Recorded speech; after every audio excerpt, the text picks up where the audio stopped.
Joining us now is Linda Lambert with AAA and Andrea Clifford with the Kentucky Transportation Cabinet to talk about St. Patrick's Day safety. And when we were talking about in the break, you all were mentioning the biggest thing is to plan ahead, plan things first. Absolutely. Our Office of Highway Safety wants to remind everyone that when you're planning your celebration, go ahead and plan your ride home as well. Don't wait until you've been drinking to start thinking about getting a designated driver, a sober ride home, because once you've started drinking, it not only impairs your driving, but it impairs your judgment.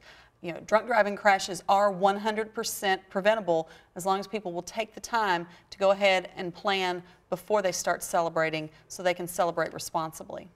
And you had some ideas too if people are deciding to say celebrate at home and have their own party. Sure, and it's going to be a busy party day and night because St. Patrick's Day falls on a Saturday this year. There are things that you can do, again, like Andrea mentioned, plan ahead. If you are going out, make sure you have a designated driver or you take a cab or another ride share, or you use public transportation. If you are going to stay in and have a party, offer non-alcoholic options to your guests because they might want to have a drink or two and then stop a few hours before they're ready to drive home.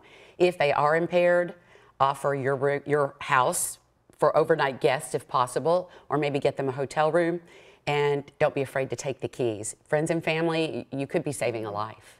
And Andrea, talk about the Kentucky Transportation Cabinet. Is this kind of, whenever you come up to these holidays, is this something where you all are more alert, or what would you say?